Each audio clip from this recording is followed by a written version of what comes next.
Aujourd'hui, je vous apprends un truc totalement illégal à faire en France. Bouturer du chanvre. Donc évidemment, on va pas bouturer du chanvre en France. Et c'est absolument pas quelque chose qu'on fait. Sur de la mélisse, parce que ça a un peu la même structure, c'est-à-dire une feuille, une ramification à la jointure, une feuille, une ramification à la jointure, etc. Donc ça va être à peu près la même méthode. Déjà, pour réussir une bonne bouture, il faut une surface de travail propre et désinfectée. Donc j'ai un spray avec de l'alcool à 99%. Voilà, hop. Comme ça, je suis sûr, on en met un peu aussi sur les mains si on n'a pas de coupure, sinon ça déchire ça fait mal, tout simplement. Et voilà, on est prêt à faire la bouture. Des méthodes pour faire des boutures, il y en a plein. Moi, je vais vous montrer la mienne. Donc, si vous en avez d'autres, vous n'hésitez pas à me dire comment vous faites en commentaire. Mais moi, ce que je fais, c'est que je prends, voilà, le sommet. Donc, ici, je compte un nœud. Donc, le premier qui est là. 2 nœuds. Et je viens couper à 45 degrés. Juste avant le troisième nœud. Donc, une fois qu'on a notre tige à bouturer, hop, on enlève les feuilles du premier nœud en partant du bas.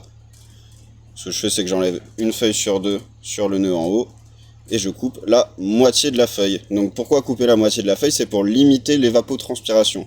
Donc ça va éviter que la bouture se dessèche. Une fois qu'on a notre bouture qui est presque prête à planter, je viens mettre le bas dans du gel de bouturage. Hop, je vais faire avec les deux mains, ça va être plus simple. Voilà. On met bien du gel de bouturage partout sur le bas de la bouture et je le mets dans un carré de laine de roche bien humidifié. Et voilà, tout simplement, c'est fini. Donc bon, la laine de roche, c'est pas l'idéal niveau écologie. Y a d'autres solutions où c'est de l'aspeigne, mais pareil, l'aspeigne, ça pose beaucoup de problèmes parce que c'est de la terre de tourbe qui est récoltée dans des marais souvent très très loin de la France et on détruit des écosystèmes pour avoir des petits cubes d'aspeigne pour les boutures aussi.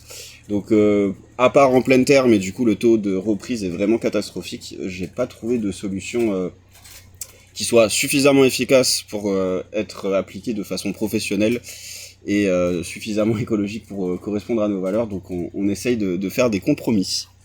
Donc c'est quand les racines commencent en fait à venir dépasser du petit cube de laine de roche que c'est prêt à être remis en terre. Donc vraiment le moment entre la mise en terre et le début du bouturage, ça va être le plus critique. Il va falloir maintenir un bon taux d'humidité et une bonne température pour éviter que la bouture se dessèche et maximiser les chances que ça reprenne.